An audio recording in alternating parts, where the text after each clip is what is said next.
Hello, hi guys! Magandang hapon sa inyo lahat.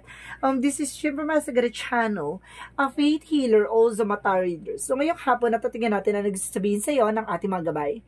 This is weekly gabay for the month of October 9 hanggang October 15 for the sign of Aquarius. So, Aquarius, welcome to my channel. Ano kayang messages, advices, sa spirit guides ang ating masasaga for today's video? Kano naman kayang energy or kaganapan sa buhay ng mga Aquarius ang ating mahagilap? So, guys, this reading is a reading lamang, hindi lahat makaka-resonate. Kunin lamang pa makaka-relate sa inyo and comment down below kung kaninong energy ang ating nasagap. And of course, don't forget to like and subscribe my channel and hit notification bell for more videos update. And of course, guys, maraming salamat sa walang sawang pagsuporta sa aking channel. Lalo na yung hindi nag-i-skip ng ads, naway pagpalain kayo ng may kapal. Diyos na ang bahala magbalik sa inyo, nakabutihang loob nyo. Maraming salamat po. Naway magpatuloy na tayo. Diba? So guys, umpisahan na natin ang laban. Angel Spirit, messages for the sign of Aquarius. Ano kayang kaganapan sa buhay mo at mahagilap for today's video? My goodness, Ace of Pentacles. There's a big money kagad. Bulabog. Binulabugan ka nito unang bagsak pera. At the same time, there's a Six of Cups, no? Kumbaga sinasabi sa'yo dito na kumbaga there's a past person, no? Or there's a friend, or there's a union or reconciliation dito. Okay, and because there's a Three of Wands, there's there's a waiting for a result or waiting for a shift, no? Kumbaga sinasabi sa dito, may mga bagay na inaantay mong balita, messages, or email, or sinasabi there's a travel by land, travel by water, or travel by air, na sinasabi sa dito may mayroon kang inaantay na resulta. So, waiting ka lang dyan. So, let's see what is additional messages. And of course, there's, okay, the Seven of Wands. So, sinasabi dito by the Seven of Wands, protect your power, protect your energy. Sinasabi sa'yo dito na kailangan proteksyonan mo yung drones mo at proteksyonan mo yung sarili mo. Wag ka muna nagbibigay ng information. Lalo na sa paligid mo. Kasi, maging aware ka lang. Kasi lagi nauudlit yung alis mo. Lagi nauudlit yung gala mo. Or lagi nauudlit tong travel na to or itong information na to. Let's see what is additional messages. And of course, there's a full card. Kumbaga, sinasabi dito, there's a leap of faith. Magtiwala ka sa process or progress. At the same time, magtiwala ka in God's will. At sinasabi sa'yo dito na kung full ay, kumbaga, magtiwala ka kay God and sa universe. Pero, kumbaga, maging aware ka lang sa paligid mo, no? Kumbaga, huwag ka nagtitiwala sa mga tao sa paligid mo. Parang ganun sinasabi dito. And of course, there's a Knight of Pentacles, being practicality and logic, no? Pagdating sa finances. So, let's see what is the Ace of Pentacles. There is higher fund. Oh, my God, there's a lesson learned. So, masabi sa'yo dito, there's an information na pagdating sa finances, kailangan matuto ka na. Kasi there's a big money involved. And of course, sinasabi dito, there's an opportunity coming in for you in a big way, no? So, what is the Six of Cups? There's a Knight of Swords. Mabilis na magiging eksena na to. Abot kamay mo na to. No? Parang piniti ka sa isang idlap. So, what is the Three of Wands? And of course, there's a Chariot card. And of course, there's a Three of Pentacles. So, ibig sabihin dito, collaboration. And of course, teamwork. No? May kaugnayan dito about sa finances. And of course, sa alis mo, sinasabi sa'yo dito na ibibigay at ituturo sa'yo ni God. At yung may mga taong gagawin si God or instrumento na para ituro sa'yo kung saang way, no? Or ano yung mga bagay na kailangan mong gawin. A Chariot card is taking action. So, ibig sabihin dito is an action. No? And of course, there's a Three of Pentacles. There's a science or sinasabi na ituturo sa iyo yung way, no? Kung paano ka makakakuha ng information or how to collaborations or how to socialize, no? So what is the Seven of Wands? So what is the Seven of Wands? What is the Seven of Wands? Angel Spirit Guides. And of course, sinasabi dito with the Sun card, magkakaroon ka ng pure positivity dito, no? Kumbaga, you are being protected and you are being guarded, no? Kumbaga, sinasabi dito na back-to-back eksena dito na mukhang ginagabayan ka ng ating Angel Spirit Guides. So, what is the full card? What is the full card? And of course, there's a tower moment. Kumbaga, there's a sudden changes or may, there's a chaos or sa pagkasira or something. Kumbaga, may nasirang tiwala or something na informations. Sinasabi sa'yo dito, there's a new beginning behind the scenes. And of course, sinasabi sa'yo dito, maging aware ka lang, no? Kasi mamaya sirain yung mga plano mo, yung mga bagay na sisimulan mo. Kumbaga, sinasabi na maging aware ka lang. Huwag ka nagbibigay ng thoughts, information sa mga tao sa paligid mo. So, what is the Nine of Pentacles? Kumbaga, hayaan mo muna mangyari, no? Kasi nauudlot eh. And of course, there's a death card, there's an ending and a new beginning. Kumbaga, maging practical ka na this time, no? Tapusin mo na yung, kumbaga, yung pang-aabuso nila, no? Kumbaga, sinasabi, there's an ending and a new beginning. Kumbaga, the death card is a represent for the transformation. So, let's see what is the Ace of Pentacles and the Hierophant. Okay. There is temperance. There is a perfect timing, no? This is the timing or there's a divine timing dito. At the same time, there is Five of Pentacles. Maging aware ka lang, no? About sa finances. Kung sinasabi dito, baka mag-tendency mag-collapse about sa finances mo. Mag-ingat ka lang at maging aral na sa'yo to yung mga bagay na to. So, let's see what is additional messages. What is the Six of Cups and the Nine of Swords? And of course, guys, there's Ten of Cups. Wow, there's an happiness. Kumbaga, magiging masaya ka dito, no? Kumbaga, there's an inspirations behind this. Kumbaga, sinasabi sa'yo dito na mukhang maraming gagabay at tutulong sa'yo dito. Magiging mabilis ang eksena na to. Kumbaga, some of you, parang may may happiness na parang kaakibat nitong past person or there's a union behind the scenes. So, ibig sabihin dito, maaaring may mga darating na it's an ex or it's a friend or it's a past person coming back to you. So, what is the Three of Wands? Or first, the Chariot card and the Three of Pentacles. So, let's see what is the messages for you. And of course, there's an Ace of Swords. Wow. Kumbaga, Ace of Swords is a mental clarity or something, kumbaga, breakthrough or tagumpay, no? Maari mapagtatagumpayan mo nga, no? Yung inaantay-antay mo. This is it. Parang makukuha mo what you deserve. And of course, there's a Nine of Pentacles is the blossoming abundance. Maari talagang makakapaglayag ka, no? Makakaalis ka talaga. And of course, there's a Nine of Cups. Wish fulfillment. Ito yung hinantay mo eh. So, don't you worry, you're on the right path now. Kumbaga there's a right sign na you are on the right track. My God. There is a Seven of Wands. That was the Sun card. Get my information. And of course, there is a Four of Wands. So, ibig sabihin dito, there's a celebration coming in for you. And of course, ito yung sinasabi na protektado ka no? Sa lahat ng mga kaganapan sa buhay mo. May mga bagay siguro or signs na nangyayari sa inyo na hindi nag-appropriate sa gusto nyo. Pero don't you worry kasi, kumbaga, nangyayari yan kasi may mga bagay na parang ibibigay pa sa'yo. No? Siguro may mga bagay na nagkakaroon ng delays or something that because of hindi pa para sa'yo yan. So, waiting ka lang, ha? So, what is the full card in the Tower moment? And of course, there's Five of Swords. So, ibig sabihin dito, there's a fair fight, no? Patas naman daw ang laban dito. So, ibig sabihin dito, maaaring nasira nila yung mga bagay na kung ano man yung gusto nila sirain. Pero, there's an opportunity na ibibigay ni God na mayroon pa palang mas better. So, ibig sabihin dito, nagkaroon ng pagkasira, hindi dahil para sirain yung plano mo. Diba? Yung pala nagkaroon ng beautiful disaster. May maganda pa pala opportunity, no? Buti na lang hindi mo nakuha yung bagay na yan. So, ibig sabihin, it's a good sign na kumbaga, merong ginagawa talaga instrument si God. No, magtiwala ka lang. So, what is the Nine of Pentacles and the Death card? Parang ang ganda ng pinaka-eksena nito is a beautiful disaster. And of course, there's an Empress card. There's a revert, no? Kumbaga ending, no? Pagkamatay muling pagkabuhay. Parang ganun. And of course, there's an Empress card. Parang isisilang ulit yung panibagong eksena for you. Parang ganun yung naging eksena nito. Kumbaga, maging practical ka na lang this time. Kumbaga, akala nila nasira nila yung mga plano mo. Yung pala, yung plano mo yung nasira. Oo, nandun na tayo. Pero may plano pala si God sa'yo. Diba?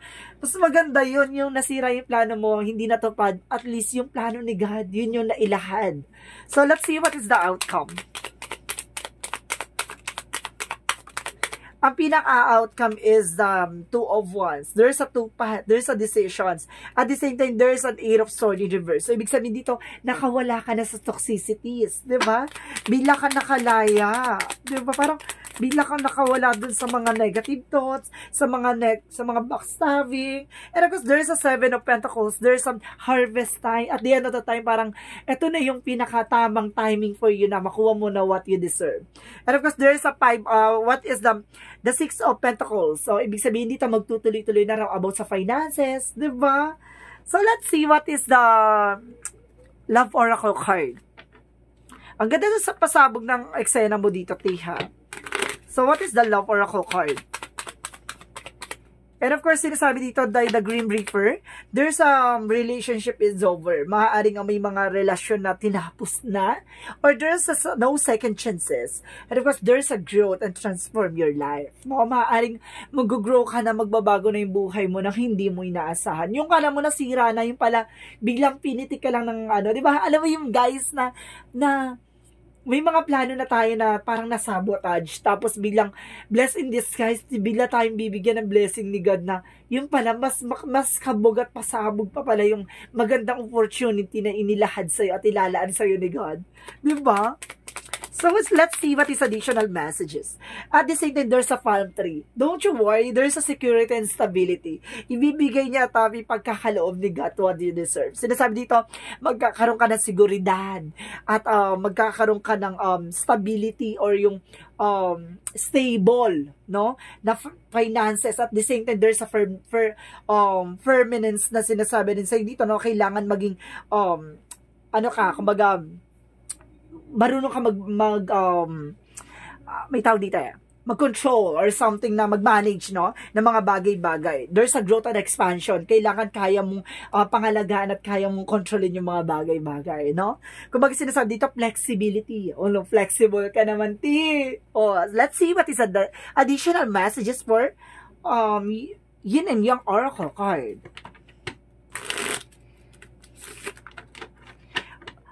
Guys may mga nagtatanong, ano ba itong reading natin, para lang ba ito sa babae? No po, it's an all gender preference po. No, sinasabi sa'yo dito, lahat po ng gender po to, ipapaliwanag ko po. Kaya nagkakaroon tayo ng expression by T, yung word natin T, madam, or kasi ano siya, expression lang po siya, ha. Pero wala akong tinutok. Kapag nagsabi po ako ng feminine or masculine energy, yun dun po tayo. Ano po sinasabi ko din dito, kung tungkol sa babae ba to or kung tungkol sa lalaki to. So, ibig sabihin, no gender preferences to. So, ibig sabihin dito, pangkalahatan po to, ha? So, let's see what is additional messages. And of course, there is some offer, no? There's a proposal and offer na ibibigay sa'yo. At the same time, there's detachment, no? Pagkalas sa mga negativity or coldness, no? Yung parang pagkawala ng gana or pagkawala ng eksena, parang gano'n. And of course, guys, Aquarius, meron kakinalaman sa Ace of Water. So, water signs. So, ibig sabihin, there's a Pisces, Cancer, Scorpio on your chart na meron ditong kaugnayan, no? Pagdating sa water sign. So, let's see what is additional messages.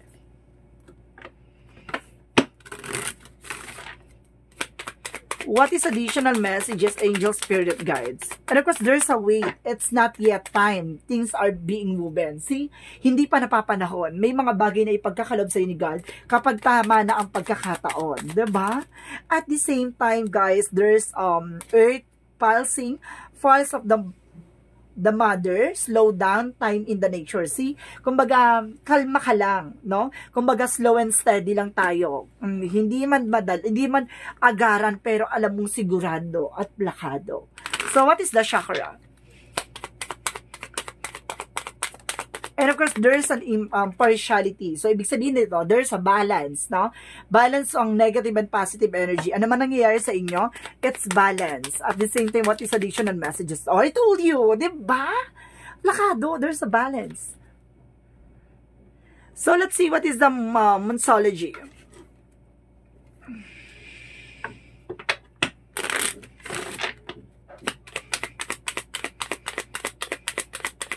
What is Monsology?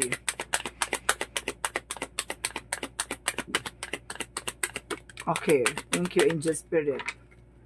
And of course, sinasabi din, meditate and contemplate. So, kailangan mo mag-meditate at kailangan mag-contemplate, no? Magdasal at magmuni-muni para maihayag at mailahad sa'yo ang mga mabuting kalooban at pagkakaloob sa'yo ni God. Diba? So, what is the romance angels? What is the romance angels? There's a children. Your love life is being affected by children. Some of you may mga anak na nagkakaroon ng apektado, no, yung mga anak nyo. And of course, there's forgiving and learning. As you release and heal the past, you experience more love in your present moment. Ibig sabihin dito, may mga bagay na kailangan na natin tanggapin na nangyari sa nakaraan natin, no, pagdating sa buhay pag-ibig. Kasi the more na tayo nasasaktan, the more tayong mas natututo at lumalaban, no? Hayaan mong dumating yung araw na may tao talaga magmamahal sa iyo ng lubos. So what is the energy? Door to romance, no? May pintuan talagang para sa buhay pag-ibig sa iyo, no? Meron talaga nakalaan na magmamahal sa iyo. At the same time, there's a strategy. Gamitan mo raw ng strategy. Yung mga bagay-bagay sa negosyo, trabaho, anak buhay, sa relasyon, no, sa health, something na in general to na kailangan mong gamitan ng strategy. What is additional messages? And of course, courage, no? Para sinasabi sa'yo dito na kailangan mo lakasan at tapangan, no? At harapin yung mga bagay-bagay. Magkaroon ka ng confidence. Alisin mo yung takot at pangamba mo. Huwag kang matakot sumubok. Huwag kang matakot lumaban. And of course, there's a gratitude. I am thankful of this life and opportunities that it present, no? Nagpapasalamat ka sa mga bagay na ipinagkaloob sa'yo ni God, no? So, let's see what is additional messages. And of course, there's a writing. Kumbaga, ikaw yung magsusulat at ikaw din mag-aakda, no? Na mga bagay-bagay na mangyayari sa kasalukuyan. Kasi, kumbaga, tayo ang magdidesisyon ng kapalaran natin. Kaya galingan mo sa pagsulat ng kapalaran mo. And of course, there's a heart desire. Kung ano gusto mo ng puso mo, no? Isundin mo. Your dreams need a practical plan. And of course, desires into reality. May isa sa katuparan mo yung mga pangarap mo. Kapag paggaling sa puso talaga, 'di ba? Hindi ka bibigoin yan. Of course, there's a bathroom. Mag-cleansing ka rin, ha? Some of you kailangan nyo mag-cleansing para mailayo ka sa mga negativity.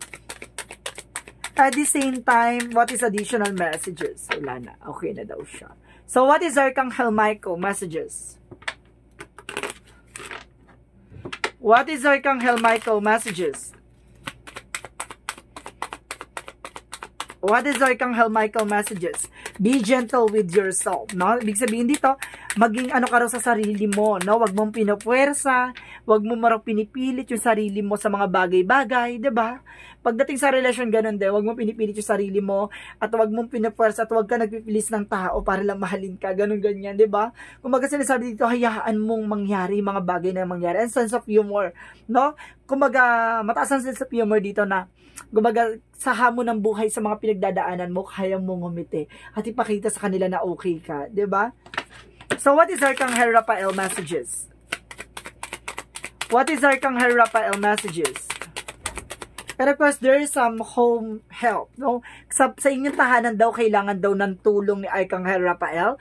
So, ibig sabihin dito na maaaring pagalingin niya kung ano man yung mga pinagkaramdaman na pinagdadaanan nyo. So, ibig sabihin sa inyong tahanan, no? Umingi ka raw ng gabay ka Archangel Raphael para pagalingin kayo kung ano man sugat or ano man sakit yung nararamdaman nyo. Ano man paghihirap yan. So, what is the angel's number? There's a 999. Ibig sabihin dito, I am unique. Let's see, what is the meaning of this? Thank the past for your lessons and leave it where it belongs so you can make the best of the life that is still waiting for the fulfilled by only you. See?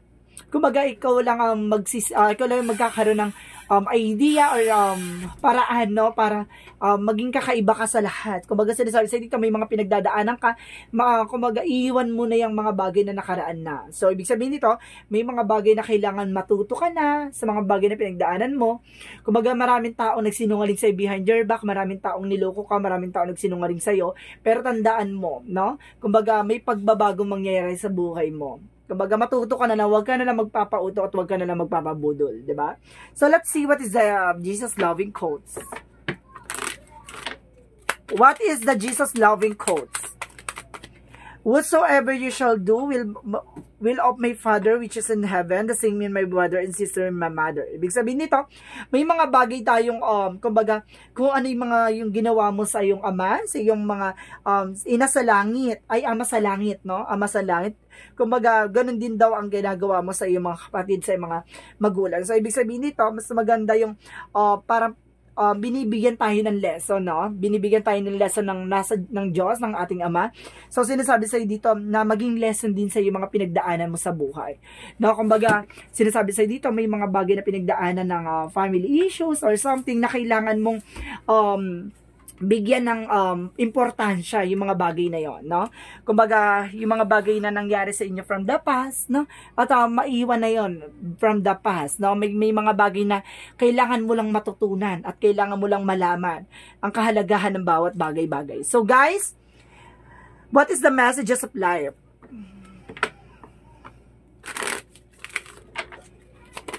Oh my goodness. Discovering. So let's see. Today, I release my old beliefs, conviction, and preconceived notions in their place. I seek new ideas, innovation, and endless possibilities.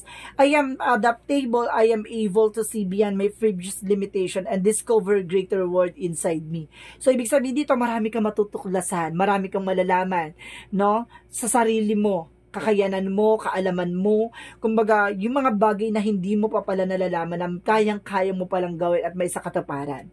So, ibig sabihin dito, hayaan mo lang mangyari yung mga bagay na mangyari at may mga bagay na, kumbaga, hayaan mong matutunan at malaman yung mga bagay o kahalagahan ng mga bagay-bagay. So, guys, this reading is a weekly gabay for the month of October 9 hanggang October 15 for the sign of Aquarius. This reading is a general reading lamang, hindi lahat makaka-resonate.